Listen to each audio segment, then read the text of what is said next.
three from Henderson. Got it to Messer in front. Backhander scores. The puck back in. Campoli trying to clear it.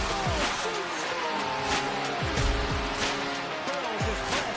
Lost the puck loose to Edwards. Back in for Alex Burrows. It's up in the air. Now McKinnon to the side. Oh! With the left glove. Are you kidding me? What a save. Hey, Canucks Nation, Brandon Allen here, play-by-play for the Edmonton Canucks. You've got it locked in the line change, the Vancouver Canucks podcast. Happen. Oh. Yo, what's up? What's up, everybody? Okay. This is the first time I've actually been the one to start the live, but thank you for joining us. Coincidentally with the line change, and we apologize for the stream earlier. Tyler had some technical difficulties, and we are here now, and hopefully all of you have clicked on that bell, got a notification that we're coming on, and we're here to do the post game. What's up, Tyler? I know I just did. I just got a notification from Headspace Hockey saying they're going live. Your mic. My mic? Test. Nope. No. Okay.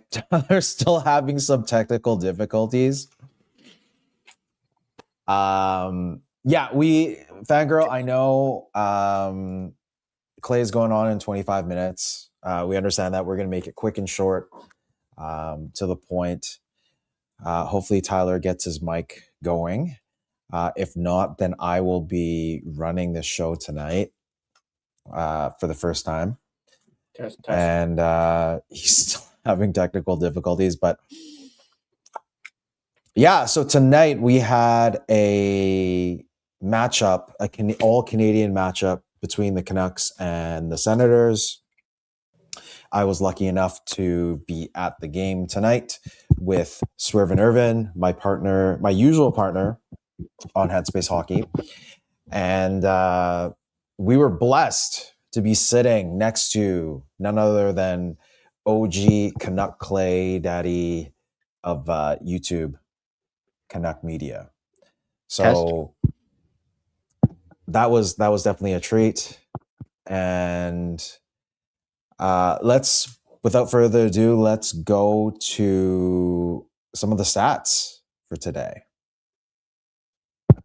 And I think Tyler might need to unplug and plug or restart, but I will definitely keep the show running since we have roughly about 25 minutes for the show. And thank you, Fangirl. You are one of the people that are here, but actually we have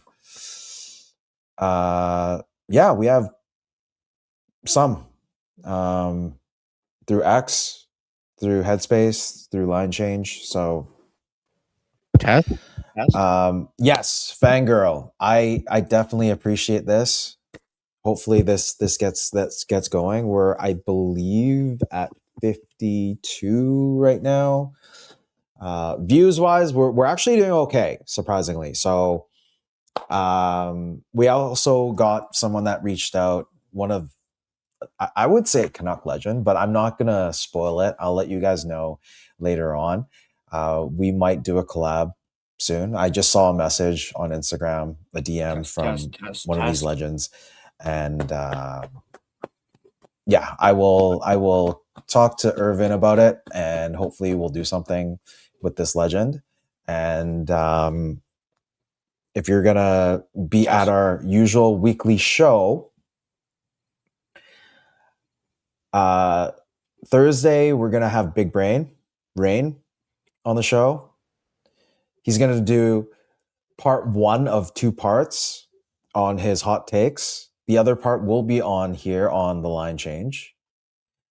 We had a gentleman's agreement that we'll share Rain. And we'll have the clean version on Headspace and the unhinged, unleashed version on the Line Change. Test. I actually have a better idea. I have something that I can give away, which probably is more than that. But I will also talk to Irvin, and we will be doing a giveaway at some point for sure, because it's sitting in my dining room right now, and I was contemplating on selling it or donating it or doing it as a giveaway. But if we do get to 100 subs by the end of the month, we'll put it that way, then we'll do that. So without further ado, let's do some of the goals. So there was a scoreless first today. It was 0-0 going into the second. Then Ridley Grieg, assisted by Pinto and Zub, broke the deadlock. That goal itself, the Canucks actually did challenge because they thought there was a hand pass. There was some sort of, looking at the rule book, the Canucks did everything they did. They could do. I mean, Adam Foote looking at the rule book, or his staffing looking at the rule book, and any puck hitting a hand and then continuation, like it should have been a stoppage of some sort. But there was no stoppage, and it ended up being a good goal. I can't remember which player it was that it hit, but Ridley got the goal. Canucks challenged it, failed, and went on a penalty kill, killed the penalty, which it wasn't half bad. It wasn't half bad, I would say. And the rest of the game, there really wasn't much scoring, with exception of the open empty net goal by Brady Tkachuk that was assisted by Stützle. And that was beautiful. I mean, coming into the game, I really wanted to see these two and the power play. Unfortunately, they Canucks held their ground on the penalty kill. So nothing on that end, but saw some shots. It was good. But yeah, that's pretty much like the game. It was scoreless through first, one goal in the second, and then just the empty net. It wasn't really what I was expecting, to be very honest. Because with the Sens trying to get a better positioning for the playoffs, you'd expect them to be, gunning and running. But apparently, the Canucks PK was a little too much for them. On the other hand, with the Canucks power play, it was abysmal. They went 0 for 3. And in terms of shots, I think they had no shots on the power play. Kind of expected when you have PD going on the power play, and it's always passing. He did get a shot. It was blocked. I think on both power plays, he did get a shot. Unfortunately, it didn't go through. But if we look at the stats right here, 24-16. After the second, it was actually, I think 17-16, around that. We did a second intermission guest spot with Russell on Nothing is Perfect, and I actually went for the over. So I went for the over on shots because it was roughly about 7.5 shots per period, and the Canucks ended up having, I think, just one. So yeah, that was kind of pathetic, but whatever. It is what it is, and we're here for the long run. This rebuild is going to take a while. So if you thought this game was bad, then there's more to come. But at this moment right now, it was okay hockey. It was entertaining in a sense. but not as entertaining as, the Jets game a couple nights ago. That was a stellar performance. What I have to say is Lankinen actually held his ground. He played pretty well tonight, only had that one goal in. So he went 23 for 24. I think it's like a 0.9, like at least a 90% save percentage, which is great. Unfortunately, power plays on both ends, getting a goose egg on both ends. Penalty minutes, it did get a little rowdy in the second, which was interesting. And our newest addition, Curtis Douglas. Curtis Douglas looked good in the first period. He had quite a number of shifts, but I think he only ended up with 6:52, just under a tad under 7 minutes of ice time. Something that you would expect because he's a guy, Oakville guy, coming from playing in the AHL for a while and not getting much NHL. But for this player himself, when we signed him, or not signed him, picked him off the waiver wires, he is not waiver exempt. So if we were to send him down, there's a possibility of losing him. So what happens at this point right now? Evander Kane was out of the lineup tonight. Max Sasson slid over to the wing, trying that out. And then we had Curtis Douglas manning the fourth line. So I think in general it was good. I mean, watching this guy skate out, this guy's a giant. So hopefully, we get to see a bit more of him for the rest of the season and for next season. And it's just gonna be a game of musical chairs for a while. For me, what I said on Russell's stream is I want to see more of the kids play. And with Kane having this, I believe it's an upper body injury, that gives these kids an extra spot to play, right?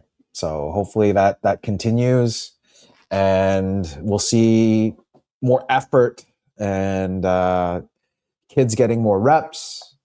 There's no better time than now to have these kids like Mancini come in, make those mistakes that he needs to make, learn from them, and hopefully at the beginning of the next season, we will have, more developed prospects or young kids.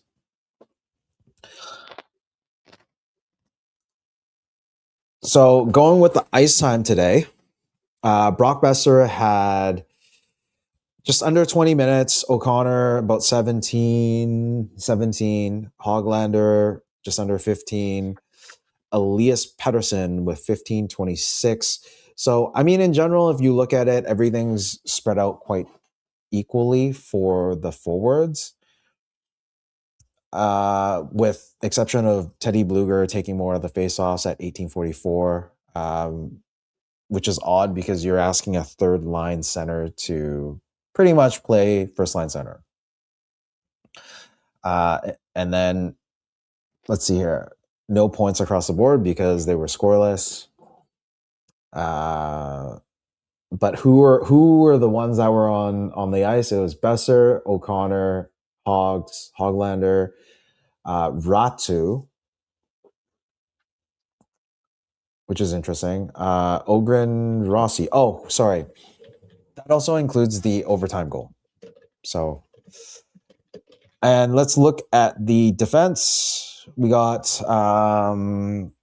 Willander at 20 minutes, same as Buum. Hronek leading the pack with 26. He's pretty much playing the Quinn Hughes ice time right now. DPD, Elias Pettersson, 14-19. Amazing because, I enjoyed watching those hits. He had 4 hits tonight. Continue to expect these hits coming from the young Swede. And Marcus Pettersson, 22 minutes, 2 hits. Mancini, 13, 24, a block and 2 hits. I think in general, he looked okay. He didn't, I mean, I was at the game and he wasn't as noticeable, which is good, because if you're too noticeable, then it's probably going to be because you made some mistakes, but he looked okay. Lankinen, 22 saves on 23 shots, and he was at a 9.57, which says a lot, because if you're a betting man, whenever Lankinen has been playing this season, it's been over 5 goals. So just getting that one, letting that one in, that's pretty good. Tyler, how's the mic situation? But it's working? weird. Swerve Irvin says we can hear, but I can't hear you. Oh. Have they been hearing Which me is this odd. entire time? I have my headphones on. Yeah. You know what? Let's do a quick test here. I'm gonna play something interesting. Can you hear that?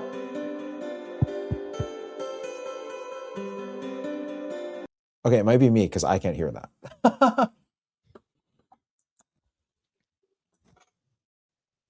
Okay. If you can hear the tapping, then it's my issue here. Okay. I will change to this. And we'll let Tyler do his show. Test. Can you guys hear me? I'm your conscience.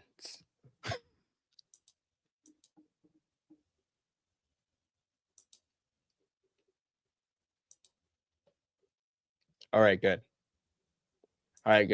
Awesome. Just wanted to make sure you guys could hear me. Yeah, we can hear you. I can hear you. Okay, cool. I was about to say thank you for holding down the fort. I don't know why that happened. That was weird. Justin, I'm glad you mentioned this, Justin, because actually one of our things that I actually have in my notes that I was kind of talking about. Actually, we're not even going to discuss that previous stream. Let's just take it, get rid of it.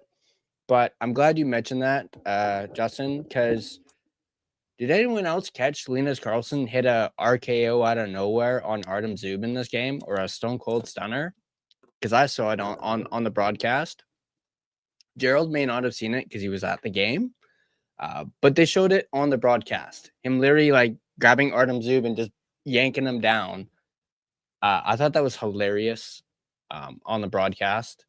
And actually, I had a lot of fun with it on Twitter with Wyatt Arndt of Canucks Army. And even Rob Williams, Rob the hockey guy, even said, did Karlsson just stunner somebody? But I'm glad Justin said that. RKO out of nowhere, like I mentioned. I just thought that was really funny.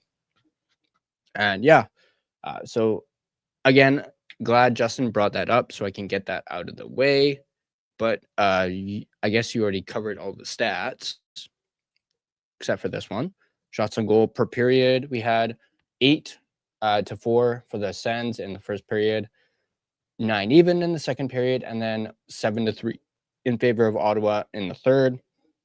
So it, of course, rounded out to be 24 to 16 when it comes to shots. And then, of course, we had at least 2 celebrities in the house at Rogers Arena in this one. We, of course, had Michael Bublé, or Michael Bubble, as I like to call him, in the house. You had Drew Scott as well, who's one half of Property Brothers, along with his twin brother. I can never tell those two apart. Although, except I think nowadays one of them has a beard and the other one doesn't. So it's a lot easier to tell them apart now. And by the way, my dad absolutely loves that show. So I'm always seeing him watching it downstairs. So yeah, Drew Scott and Michael Bublé were in the house. And of course, they are minority owners of the Vancouver Giants.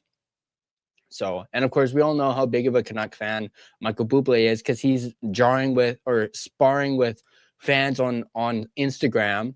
We've seen that. We know his passion for this team. But they weren't the only ones in the house for the Canucks game. I wouldn't call this person a celebrity, but this person is a gold medalist. And no, I'm not talking about Kurt Angle. I'm talking about, what was her name again? I had it down here. Megan Oldham, bronze and gold medalist from this past Olympics. She was in the house, and of course, they showed her on the big screen. And she got a rounding set of applause. So there was that as well. And then that was it for celebrities in the house. I guess we didn't also cover the 3 stars, but no biggie. You know, it was Reimer, Lankinen, and Grieg. So there's that. And then I also wanted to highlight this for tomorrow. So hopefully my internet issues are solved by tomorrow, because that's going to be pretty bad. But I wanted to highlight this. Tomorrow, we're going to have Irfan Gaffar on the line change. And yeah, we're going to chat about the deadline. We're going to chat about the Canucks this season. You name it, everything. And yeah, we're going to have Irfan Gaffar on the line change. We're going to be talking Canucks with him, and I'm absolutely ecstatic for it. I can't wait for him to come on. It's going to be great. And yeah, another guest done, or rather here on the line change, and I'm absolutely ecstatic for it. So there's that. And I believe that is it for all the images. So let's get back to here.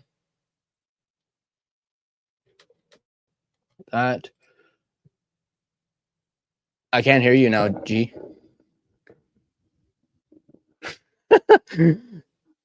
Man, technical difficulties. It's been a day for technical difficulties. It's okay. He held down the fort, so I'm gonna hold down the fort while he gets his mic stuff done.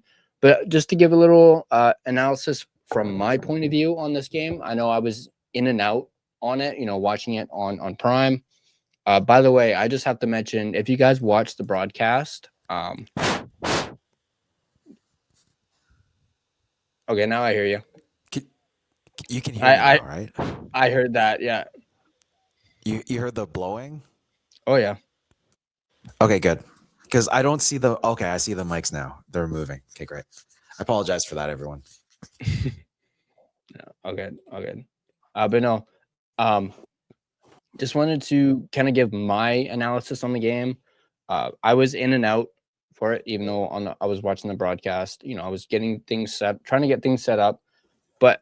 And those of you that watched the actual broadcast will probably notice that there was a little sing-along with Adam Verk and Michael Bublé that took place during the broadcast. I thought that was hilarious. I thought it was great. I really enjoyed it. So there was that, in case you were at the game or did not catch the Amazon Prime broadcast. They did a little sing-along with Michael Bublé, because who doesn't want to sing with Michael Bublé at this point? But getting back to the game, I thought it was a scrappy game from the Canucks, despite the loss. They just couldn't beat James Reimer, a veteran of the game in Reimer, who actually, I believe he signed with Ottawa in January. I can't remember what team he was with prior to this. I think I want to say the Sharks or somebody else. Or no, I think it was Detroit, actually. But you know, he literally signed apparently with the Sens in January. And yeah, so he came in and he absolutely slammed the door shut on the Vancouver Canucks in this one. I do know we were talking a little bit about Lankinen earlier. Lankinen, without a doubt, kept the Canucks in this game for sure. You know, this game could have been a lot different without him.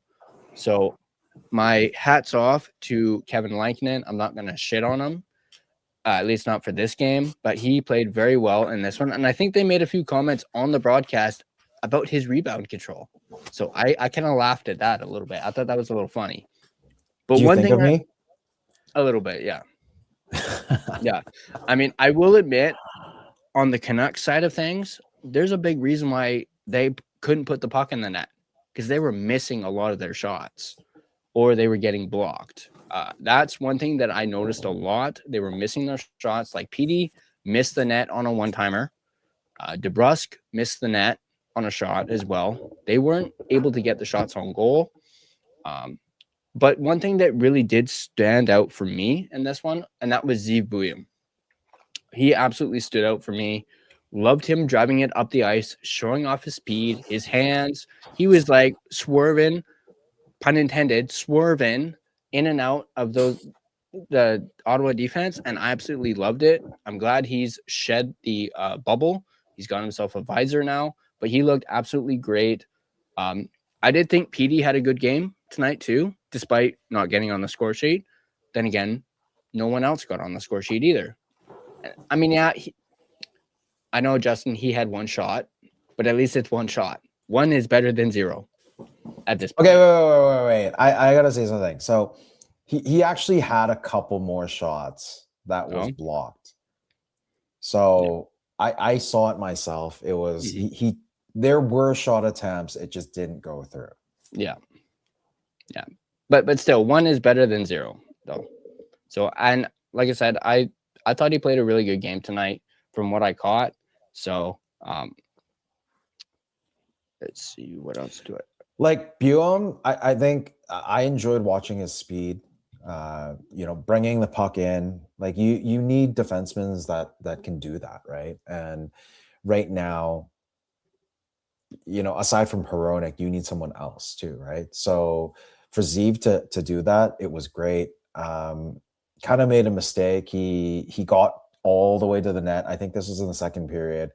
Tried to dish the puck back between his legs, and then I think it was an end of the shift too. And Ottawa recepted it and then went down the other side. So, these are the times, like I was saying before, if there's no other time, this is the best time for them to make mistakes, learn from their mistakes, and hopefully grow and be better for the next season. Mm-hmm. Yeah, and I know, just quickly bringing up the ice times. I know you kind of touched on Douglas earlier. 6 minutes and 52 seconds. So he got a little bit of time, not much, but they're probably easing him into it. I don't expect him to get like 15 minutes a night or even like 13 to start. But he's very noticeable. Because at the first period, you see him every other shift. So Clay was sitting beside me and I said, wow. Even Irvin was saying the same thing, saying like, wow, he's getting a lot of shifts. And then in the second and the third, it obviously, he brought him back to earth. It was just to start the game. He was the starting line to start the game. Had a hit that I could recall, but apparently he had 4 hits. Not as noticeable as DPD or Junior. His hits are just you can feel them on the boards, kind of hits. So yeah, do we have a new heavy hitter in town? Yeah, maybe, but it also depends on if he gets the ice time. Mm-hmm. Yeah, for sure. And I know there was some, is he going to play? Is he not going to play? Adam Foote wouldn't confirm that he was starting tonight.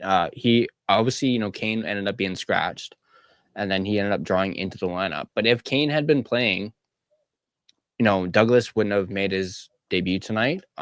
So we'll see. Sasson would have been scratched. Or that, yeah.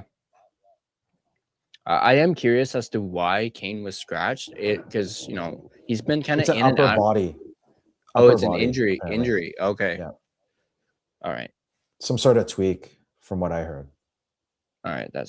I did not know that he was dealing with that. I know he was sick, or was it a few games ago? So, obviously, if he's not in the lineup, perhaps Douglas will get more playing time, even though it is, a 4th-line role. This, you know what? Going back and looking at the trade deadline, and also like I was talking to Irvin during the game, it's very questionable what happened. Like everyone might be pissing on Alvin on, why wasn't Kane traded? I'll admit I was one of them. But if you look at the recalls, the call-ups, Ty Mueller was supposed to come up. There was a post of Ty Mueller coming up, and then they ended up not bringing him up afterwards. And you would kind of question, was there an actual deal that was in the works for Kane or for maybe even Bluger, for them to recall Ty Mueller up to the big club and then not bring him up? Right? And they were probably also unsure if they could have gotten Curtis Douglas. That is another speculation, right? Because we all were like, when Kurt Douglas was on the waiver wire, everyone was like, wow, we need to get this guy. And they weren't sure if they were, well, come on, man. If you claim it and you're the 32nd team in the league, who else is going to get that before you? But the question of Ty Mueller being a call-up and then ended up not being a call-up is that is a question. Hopefully when I talk to Beggsy, we can ask him to ask Alvin, because it's I question that. So yeah, for sure. I mean, I more so question the Bluger one than I do the Kane one. Because the Kane one, a lot of people are like, he doesn't really have a whole lot of value. His history. It's the Bluger one that really stands out for me. Yeah, and the whole thing about continue. him not having any offers, BS. Well, no, you know what? I'm pretty sure there were offers. It's just maybe English is his second language, and he didn't know how to say it. Like, I'm sure he's a capable GM that was not just waiting for calls or fielding calls.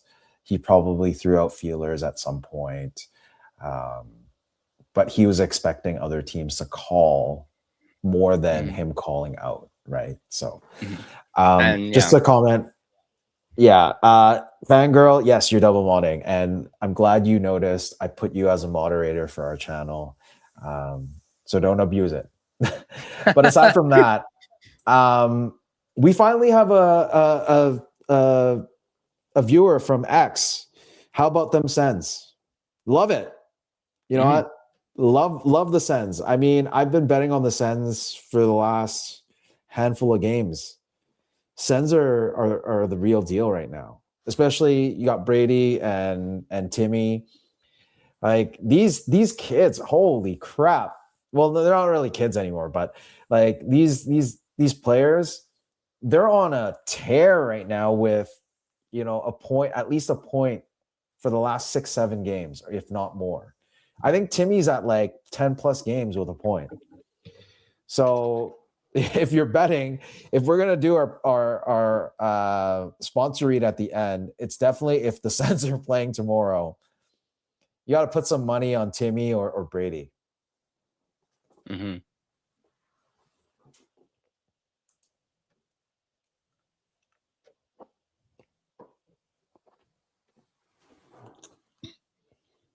Yeah. All right. See if I have any more notes on the game. No, I do not. Okay, let's go through the chat quickly. Not sure if all of them are still here. Some might have already gone over to Clay's. Apparently, Clay is doing a giveaway tonight. So if you are here and want to win something, head over to Canuck Clay's channel. He'll be doing a giveaway mid-show. I would assume probably 11:30. We'll go on for another 10 minutes at most, and just go through some of the comments, and then we'll head over there ourselves.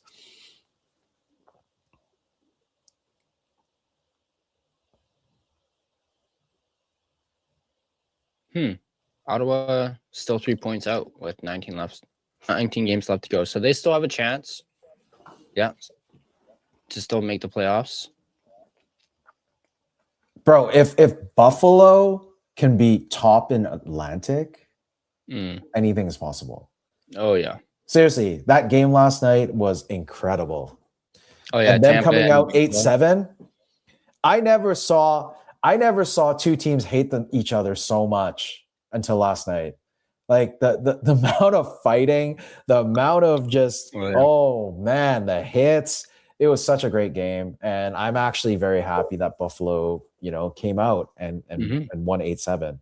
Like this is a new era for Buffalo. They're finally sort of out of that rebuild to make the playoffs. I don't know if you can say they're a contender at this point right now, but at least they're going to give a fight in the playoffs. Yeah, totally.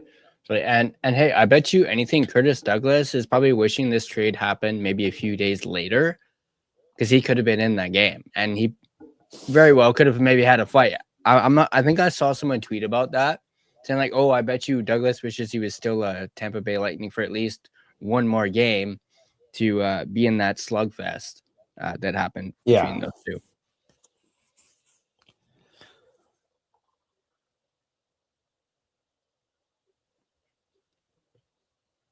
Yeah, we got Charlotte in the house. Yes, the Sharks have lost 2 in a row. What is this? They're looking for this small right now. I don't know what he's trying to say. I think this team should just tank. Come on, bro. You got to be optimistic. This is your team, man. They're doing well. Celebrini, you have your Celebrini, Misa, Tyler Toffoli. Even I can name all these players off of your team. Like these are, and you got Kiefer Sherwood for another 5 years, or is it 6 years? I think it's 6. Is it 6 years for 5.75? Yeah, or 5 years for 5.75. Anyways, yeah. So, yeah, if you don't make it this year, that's fine. Like, there's always next year, and you got the Chief, helping you guys out. And yeah, Fangirl saying, Sharks are in a much better position. Who knows? The draft is a lottery, so you never know. Sometimes you shouldn't deliberately tank for the sake of tanking to get higher percentages. It is a lottery. Look at the Islanders and how they jumped 10 spots last season. So just let them play the game. Let everything happen naturally. I think that's what I've been saying all season. Let things happen naturally, and if it's yours, it's yours. Like it's meant to be, it's meant to be. If it's not, doesn't matter if you lose that extra game or you win that extra game. Like that position's not yours, right? And then we have a lot of the sound checks for us. I really want to know what Rain is. Yeah, apparently I just realized I forgot to upload my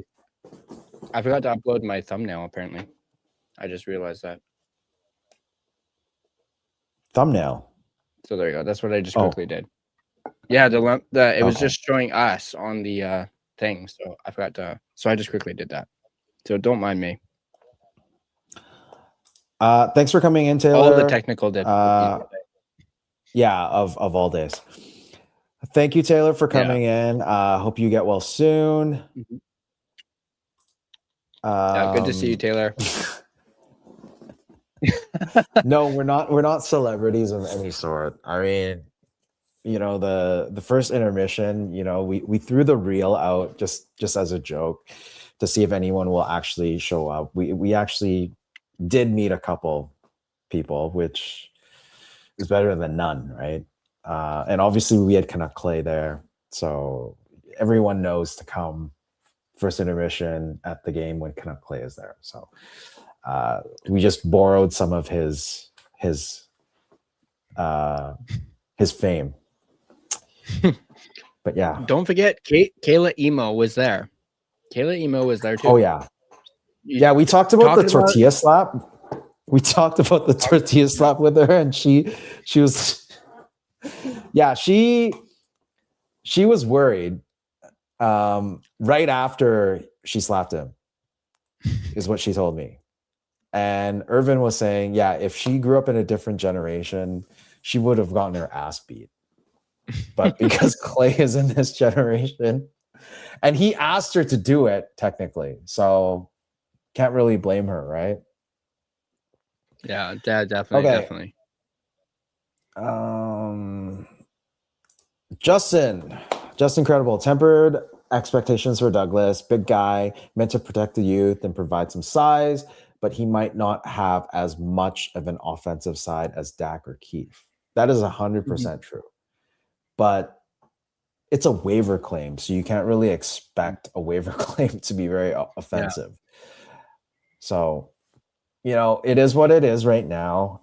Let the kids play naturally and learn from their mistakes, and then at least you have an enforcer aside from Junior, like Elias Pettersson, and at least there's an extra option, right? So no one's expecting him to score a lot of goals. I mean, his first minutes of the game, he came down, and I was thinking, oh boy, is he going to score a goal? Like this kind of like Garland, like this new team bump. Is he going to score a goal?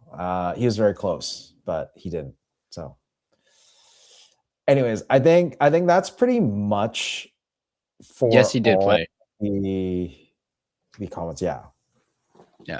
He played 652 tonight. Yeah. I did want to bring this up. This isn't really Canucks related, but I saw this obviously on social media the other night.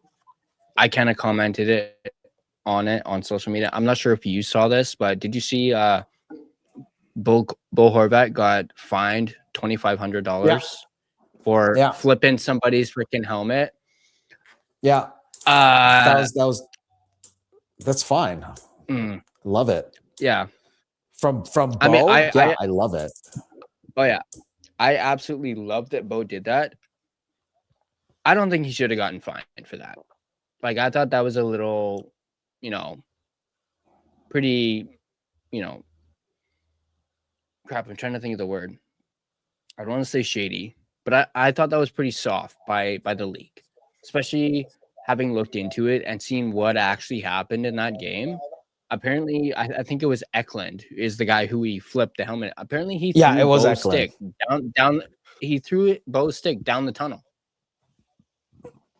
Like when he grabbed his stick and threw it down the tunnel, and then so Bo gave him a little, and it wasn't in malice at all. It was a little flip of the helmet, and then he flips it back down, and then Bo gets a $2,500 fine. I don't understand that at all. But he can afford that. That's fine. Yeah, definitely. It's a league trying to get some money. Yeah, but I absolutely love that Bo did that to him, and I thought it was hilarious. There's a little flip, and it didn't look like Eklund really minded it at all. Just based on his reaction to just flipping his helmet back down. Little, playful jabbings between those two. But I saw that last night, and I was like, seriously, you fined him for that? Can you look at this. Look at it this way. Like, who had the last laugh? Bo Horvat won the game in overtime. Yeah, exactly. And Schaefer and Bo just going at it. Like, that makes Vancouver fans cry, because look at what you guys gave up on. Like, you picked the wrong person. Seriously. I mean, I have 2 Bo Horvat jerseys. Actually, no, I have 3. And it's just, I have a reverse retro, which I love, and the Sprite jersey. I have a black skate of Bo. Actually, only 2. So these are the 2. And I always thought he's going to be captain for a while. That's why I got those jerseys. And for them to trade him away, this new management, you guys made the wrong bet. Seriously. Like, if you never traded Bo, I don't think the Canucks would be where they are right now. But the silver lining is, at least for the first time in 56, 57 years, the Canucks can rebuild properly.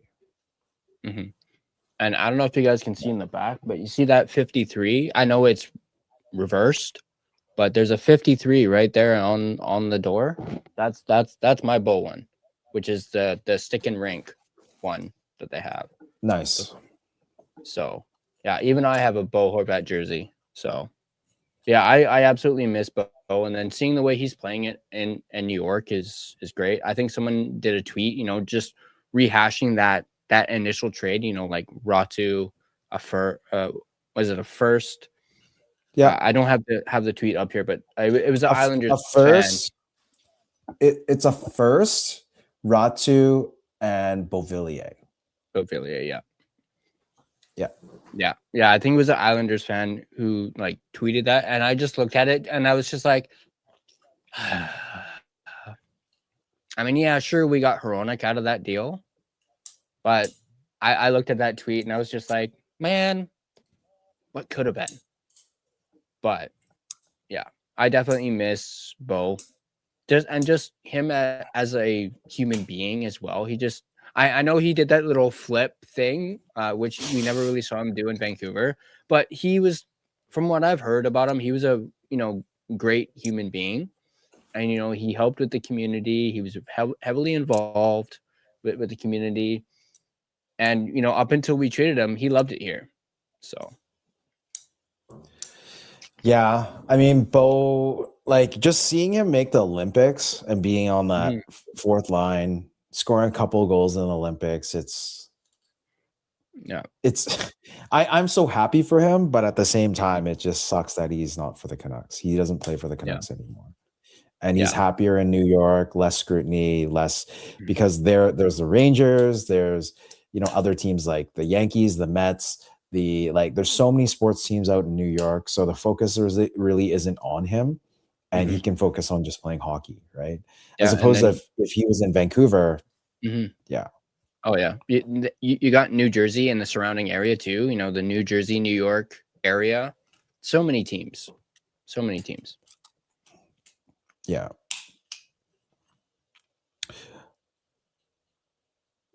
So yeah, let's call it. Or do you have anything else? Did someone say the S word in Russell's chat? And was it Brandon Astle? Was Brandon Astle in the chat again? Or in Russell's chat? That's not good. What? The S word? Shut out? Shut out. Yeah.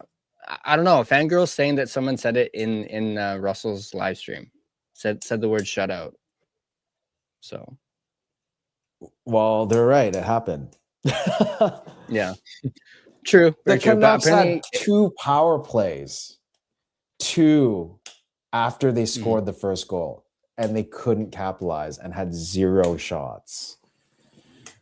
So it has nothing to do with that S word. Yeah, I know. That was just me taking a little joking jab at Brandon for that Russell told me about the other night. But we didn't really get into this. I just realized this real quick. Speaking of that first goal, do you think it should have been called back? No, not really. I mean, if you go by the rule book, yeah, it should be called back. But, I mean, at the time of the game, the refs called it, and it has to be some sort of substantiation that would overturn it, and there really wasn't. So, I mean, if you go by the rule book, yeah, it should have been overturned, but it is what it is. I mean, we are in tank mode right now. Yeah. So it doesn't really matter. Adam Foote did challenge it. Ended up getting a penalty for it. Delay of game. Yeah. I mean the outcome was fine. I mean, it wasn't like a blowout, like a 7-0 game. It's fine. It's okay. True. Very true. I know. I remember seeing it on the replay, and it looked like he was actually protecting his face because it looked like the puck was coming towards his face. So he was just getting his hands up, and he happened to move like this, and he happened to push, or I guess move the puck into the direction of Grieg.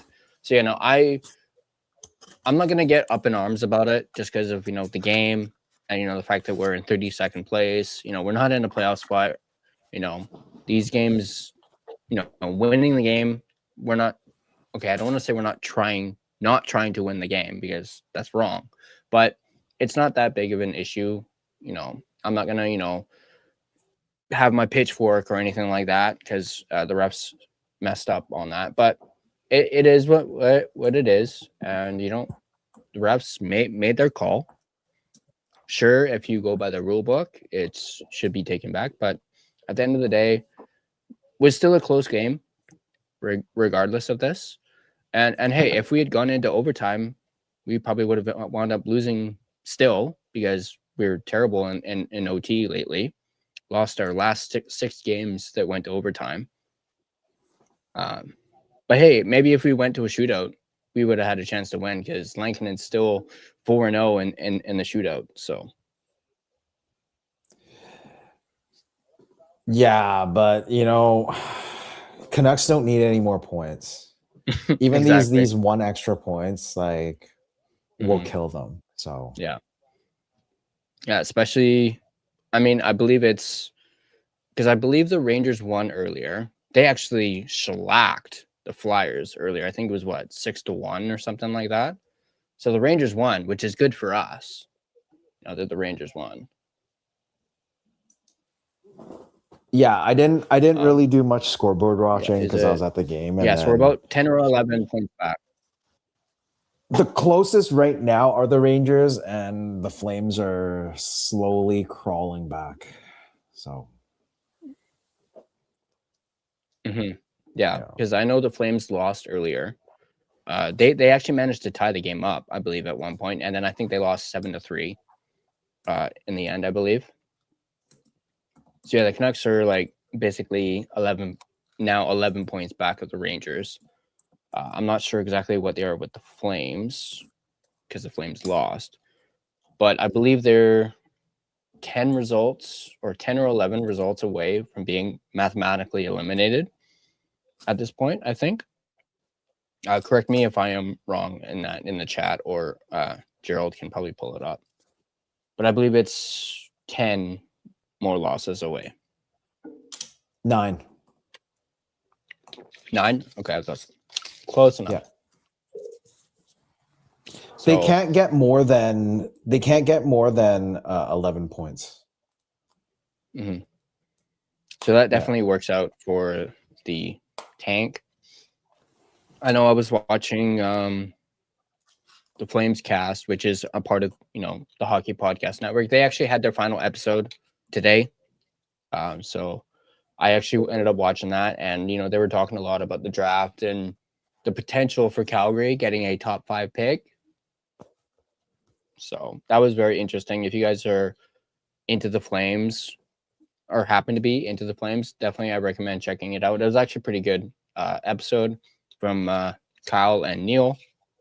But like I said, part of the Hockey Podcast Network that I'm on. So they had their last episode today. Not just of the season, ever. Yeah.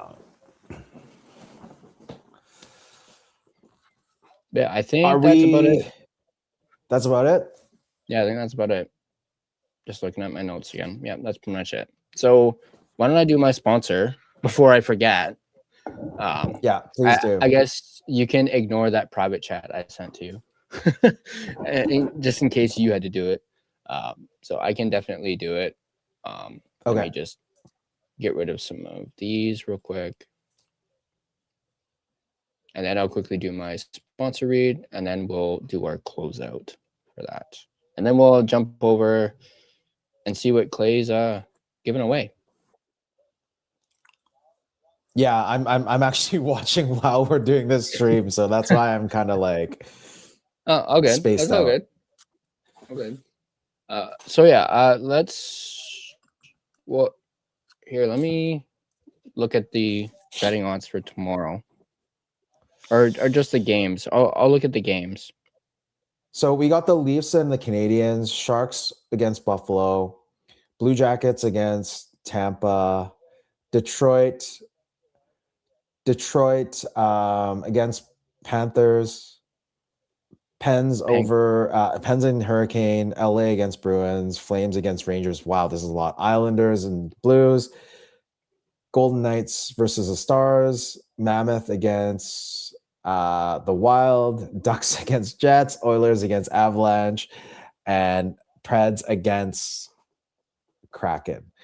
Of all of these games, I would say, for me personally, I would still continue with Quinn Hughes, 1 point, over half a point, and